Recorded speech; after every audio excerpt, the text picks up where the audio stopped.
Time and Temperature is brought to you by Raymore & Flanagan. Surround yourself with what you love. Yeah! 120! Drop the gun! Drop the gun!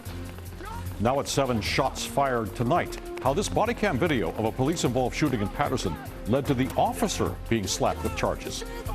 Plus, a Long Island woman who was declared dead was in fact alive. Was it a medical mistake? But first, a break in the case. Police say they have a person of interest in custody in connection with the shooting of an off-duty NYPD officer. Thank you for joining us. Now at 7, I'm Chuck Scarborough. Police say that officer was trying to buy a car he found on Facebook Marketplace when he was shot in an attempted robbery, and now he's in grave condition. This picture is just into the newsroom showing the person of interest in the handcuffs of the officer who was shot. News First Mark Santia joins us for the latest. Mark? The shots fired Saturday night stunned this Brooklyn neighborhood. I hear like bang, bang, and then I hear bang again. I was like, And what did you do? I go on the floor. I head to the floor. This man, who asked not to be identified, took cover. It's shock for me to see all this thing happening over here. Law enforcement sources say an off-duty NYPD officer, along with his brother-in-law, met a man to buy a car advertised on Facebook Marketplace at this McDonald's in East New York. They stepped into this alley, expecting to buy an SUV, but our sources say it was a setup. The guy who was selling the car pulled a gun and began shooting, hitting the 26-year-old officer, who remains in grave condition. He was out purchasing a car like many of us do in America. He answered an ad and he was looking to purchase a car. Mayor Eric Adams visibly distraught as he talked about the difficult decisions facing the injured officer's family. We are lifting the family up in prayers, and right now the family is deciding their decisions and is still in the care of the medical professionals. We've learned the officer is a 5-year NYPD veteran, married with 2 children. Reverend Dr. Terry Lee has spent time at the hospital comforting the officer's family.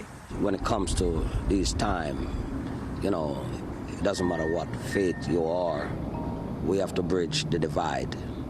You know, the family are traumatized, they need healing, they need hope, and that is what we have to bring at this time. Right now, a 38-year-old man who law enforcement sources say is considered a person of interest is in custody as the investigation continues. In Brownsville, I'm Mark Santia, News 4 New York. All right, Mark, thank you. The man accused of trying to kill 3 NYPD officers on New Year's Eve with a machete made his first federal court appearance in Lower Manhattan today. The judge assigned 19-year-old Trevor Bickford a public defender and scheduled another court date later this month. Police say Bickford attacked the officers just outside the checkpoint area around Times Square on New Year's Eve. He's charged with 4 counts of attempted murder. And tonight, a police officer in Patterson, New Jersey, faces aggravated assault charges. Investigators say that officer shot a man believed to have a gun, but it turns out he was not armed. News 4's Gabi Acevedo has a look at the body cam video that shows what happened. Body cam video captured the chaos. Patterson police responding to a call back on June 2022 when all of a sudden... Yo, shots fired! Patterson police officer Jerry Moravec runs towards the gunfire when he spots 28-year-old Halif Cooper running the opposite way and gives chase. Drop the gun! Drop the gun! Moravec fires 2 shots, hitting Cooper in the back. Why did you run from me? I was scared. I don't got no gun to... The state AG saying Moravec's use of force was not warranted. But never once ordered him to stop running, to get to the ground, or did he warn the victim that he was going to use deadly force. Guys, send a medic! Officer Moravec calls for an ambulance, checking Cooper for injuries, who is face down on the ground with what seems to be bloodstains on his white shirt. Where were you shot? I'm back. Body cam video shows other police officers searching the area, apparently finding a gun. Cover here. Right here. But the New Jersey AG's office says no DNA evidence or fingerprints were found linking the gun to the victim, who is now unable to walk after the gunshot wound to his back left bullet fragments lodged in his spine. Body-worn camera footage does not depict the victim brandishing any firearm or pointing a firearm at the defendant. Patterson Mayor Andres Zayas says a preliminary review from the Patterson Police Department revealed Officer Moravec was following guidelines. The Attorney General will investigate. They've arrived at this conclusion. We still haven't gotten additional information. However, we will wait and see how the justice system plays out. Through a written statement, the lawyer for Officer Moravec pointed out to News 4 that the Attorney General's office does not deny that the suspect had a gun at some point. As of this time, no charges have been filed against Khalif Cooper, the 28-year-old man who was shot. Reporting live from Patterson, Gabby Acevedo, News 4, New York. In Brooklyn, a search is underway for whoever opened fire, shooting 2 teenagers in Williamsburg. It happened at a housing development at Moyer and Humboldt Streets at around 3 this afternoon. Police say a 17-year-old girl was shot in the stomach, an 18-year-old man in the head. Sources say both students attended Grand Street Campus High School, about a block away from the scene. No arrests have been made. New York City is ending its COVID vaccine mandate for city employees. That includes police officers, firefighters, and teachers. Mayor Adams says the mandate will end on Friday. The approximately 1,700 workers who were terminated for failing to comply with the vaccination requirement will not get their jobs back automatically. But city officials say they can apply for positions with their former agencies. Still ahead as we continue, a shocking discovery at a Long Island funeral home. Workers at this funeral home got the scare of their lives when an 82-year-old woman that was brought here was found to be breathing. I'm Paisy Cheng. I'll have that story coming up. Plus, a controversial plan, a battle at City Hall over the mayor's plan to force the mentally ill off the streets and into hospitals. And later, homeward bound, the owl that escaped from the Central Park Zoo is on the move, why experts think Flacco may be ready to return to his perch. A woman on Long Island declared dead was actually very much alive, but the critical fact was discovered only after the 82-year-old was sent to a funeral home. And now the New York Attorney General's office is looking into how this could have happened. News 4's Paisy Cheng has the story from Port Jefferson. A routine day at the O.B. Davis Funeral Home took a stunning turn when an 82-year-old woman pronounced dead was found to be alive and breathing. Cannot even imagine, but awful. I can imagine the shock for the families and friends to see the person who was actually dead and that's starting to breathe. According to Suffolk County Police, the woman was at Water's Edge Rehab and Nursing Center in Port Jefferson. Police say she was pronounced dead at 11:15 a.m., transported to the funeral home at 1:30, and was discovered breathing by 2:09 and taken to a nearby hospital. My sister texted me to send me a thing. I was blown away. Yeah, no, that was pretty scary. Scott Burkmeyer's mother had been a patient at that rehab center. She was discharged 2 weeks ago. This news hits him different. I don't know who was running the show, or there's obviously a lot of incompetence there somewhere, at some level. The nursing home did not return our request for comment. The funeral home, which discovered the woman alive, said in part, "We are not in a position to comment further on this matter." I have a neighbor who was at that rehab for probably 9 months, and could have been anybody, could have been my relative, so it's got to be very upsetting. And something very similar to this incident happened in Iowa recently, where a woman was declared dead at her care facility, sent to a funeral home, only to be discovered still alive. That care facility was fined $10,000. Meanwhile, in this case, the New York Attorney General is investigating. Reporting from Port Jefferson, Paisy Cheng, News 4 New York. A heated hearing at City Hall today. Two sides clashing over the mayor's plan to forcibly remove mentally ill homeless New Yorkers off the street. The mayor's directive, launched in November, allows law enforcement to send anybody believed to be mentally ill to the hospital. And once at the hospital, it's up to the doctor there to determine if the person should be admitted. The mayor believes his policy will help curb violent attacks on the city's streets and in the subway system. And while some say this plan is working, others are calling it unconstitutional. I just think your proposal is dangerous. This is a humane program that's not being led by police officers. It's being led by mental health professionals. The NYPD, FDNY, and medical staff at various hospitals are getting extra training to help them determine if somebody should be sent to the hospital and admitted. What appears New York City's rent stabilization system is going nowhere for a while. A federal appeals court upheld laws capping rent increases and limiting evictions. The court made the ruling this morning. It was in response to 2 court challenges from landlord trade groups and property owners seeking to end the cap, saying their costs are rising faster than the allowable increases. The rent stabilization laws, first enacted in 1969, restrict annual rent increases for certain apartments and force owners to offer a lease renewal in almost all cases. The landlords say their next move is to try to get the U.S. Supreme Court to weigh in on this decision. And this is a live look outside. The temperature has warmed significantly since Saturday, as you may have noticed. Storm Team 4's Janice Huff is going to be back in a few minutes with a look at just how long this mild weather will last. We're on the owl watch in Central Park, and today is a crucial day. The missing owl moving in the right direction, but food is a critical concern.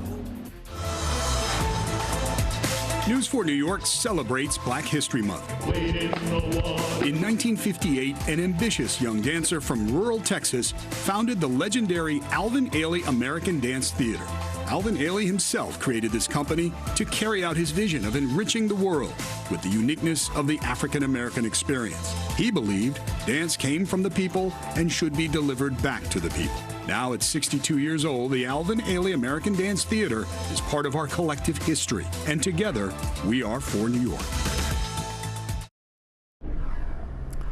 In Turkey and Syria, officials say the death toll from today's massive earthquakes is now approaching 3,800. A magnitude 7.8 quake struck southern Turkey, and then hours later, a magnitude 7.5 aftershock hit that same region. Thousands are now searching the debris for survivors, despite even more aftershocks there. And in Buffalo, people were jolted by the 3.8 magnitude earthquake that hit there today. The shaking began at 6:15 this morning in West Seneca. Governor Kathy Hochul took to social media, tweeting that no damage has been reported, and there also are no reports of anybody being hurt. Okay, now to start with Janice Huff with the weather now. And if they had a Richter scale for temperature changes over the weekend, we'd have hit a 10, I think. Oh, my goodness. Wasn't it? Well, that was it was wacky over the weekend. I mean, we had that dreadful cold starting on Friday, and then Sunday, it was like it never happened. We were in a different time zone. I don't know what kind of zone, but yeah, it warmed up. And even today, Chuck, look at this. 53 degrees in Bridgeport this afternoon. That tied the record for the date set in 1991. Other highs around the tri-state include Central Park's 52, which is about 10 degrees or more above average. 56 in Newark today, and you were in the upper 40s in Poughkeepsie, so it warmed up everywhere. Is there more? Yes, there is, because Wednesday will be in the 50s again, back to the upper 40s Thursday, then close to the 60s on Friday, and even more next week. Right now, though, the temperature is generally in the 30s and 40s, but everywhere it's above freezing. There are some clouds around, spinning around this offshore low pressure system, but that's moving away from us and will clear out for the rest of the night. The next storm is coming in across the upper Midwest tonight. That'll bring some rain into the area tomorrow night as it approaches. Then that moves on out. Wednesday is dry. We're cool again. And then we warm up again on Thursday. Thursday's front will also bring a bit of rain. That passes on through and on Friday. And then Saturday, interestingly enough, we might see a coastal storm developing, and it might bring us some snow. But right now, it's uncertain as to how much it might bring, because it's all about the timing. Right now, our very own NBC model is showing light amounts. Some of the other forecasts are showing heavier amounts. We'll let you know more in the next couple of days. 43 degrees right now in the city with a few clouds, but we'll be clearing out. And overnight, as we clear, the temperatures drop down to just below freezing for tomorrow morning. So it is a chilly way to start the day. But we will warm to the mid-30s by 10 a.m., then eventually the 40s in the afternoon. Here's that hour-by-hour forecast showing a clouding up again by the afternoon as that front approaches. Might see a little bit of a snow-rain mix north and west briefly tomorrow night, but it's mainly rain as it passes through the city and coastal areas. Then we clear out again for Wednesday, and the temperatures 30s to around 40 in the morning, and then 40s to around 50 in the afternoon again. So we have more warm air coming. Tonight it's clear and chilly with a low down to 30 in the city, some teens and 20s north and west. Clouding up tomorrow afternoon, not as warm because of the wind direction, 40s for the highs, and then back to near 50 on Wednesday. So it's back to springtime again. And it does get warm again. We're in the upper 40s Thursday with rain. Friday's high 57. Wouldn't be surprised to see some 60s. Saturday, rain, but then Saturday night, we might see that little bit of snow briefly before we clear out again on Sunday. No Arctic air coming into play. As a matter of fact, most of next week, even Valentine's Day, we're in the 50s, Chuck. Back to you. Astounding. All right. Thank you, Janice. Well, after 4 days in the wind, an owl that escaped the Central Park Zoo is getting a bit closer to home, but there are growing concerns about its health. News 4's Gus Rosendale has the latest in the effort to get Flacco the owl back home safely. Experienced Central Park birdwatchers call this kind of view a lifer, a rare chance to see an exotic bird hovering above the city. I've never seen a bird like this before. It's just a beauty. That's what we call a lifer. Gorgeous. It's a lifer for us. Lifer is first time in your life that you see the bird.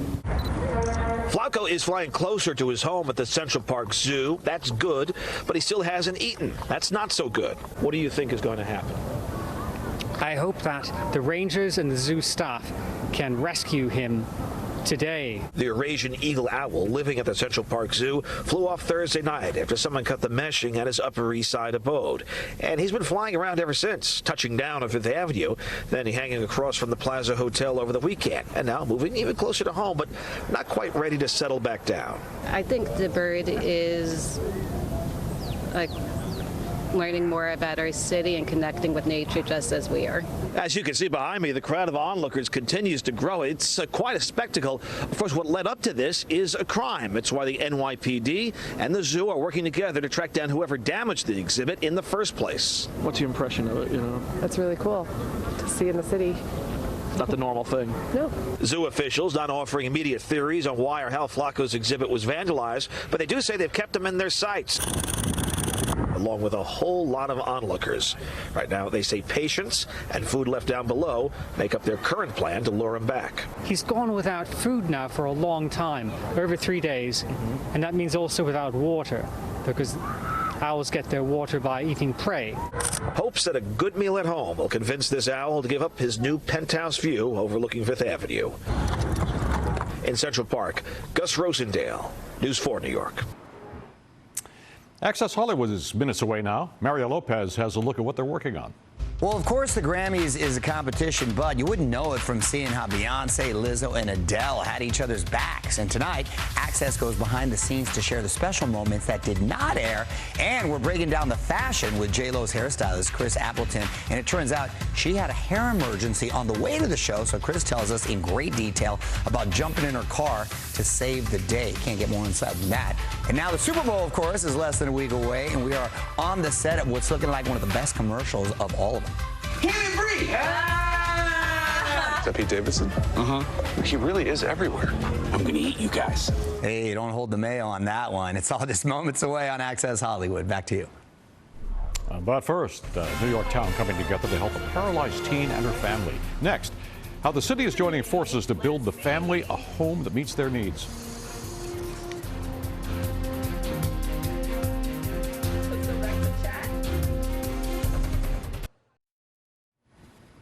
Sky Mendoza was paralyzed in a horrible crash on the Major Deegan Expressway more than 4 years ago now. She's 18, and she depends upon her motorized wheelchair. So the people of Middletown, New York are making sure she can live in a home that meets her needs. Here's News 4's Chad Maxfield. Sky Mendoza is finishing up school for the day. The 18-year-old uses a special computer she controls with her eyes. Ever since Sky was paralyzed from the neck down in a car accident, school and just about everything else has been in her bedroom. To be that young and to have something like that happen to you and see your friends on Instagram doing what they're doing, living their life, and her being home. Sky's entire life changed at age 14 when she survived a horrific crash on the Major Deegan Expressway in the Bronx that killed her pregnant stepmother and injured her brother.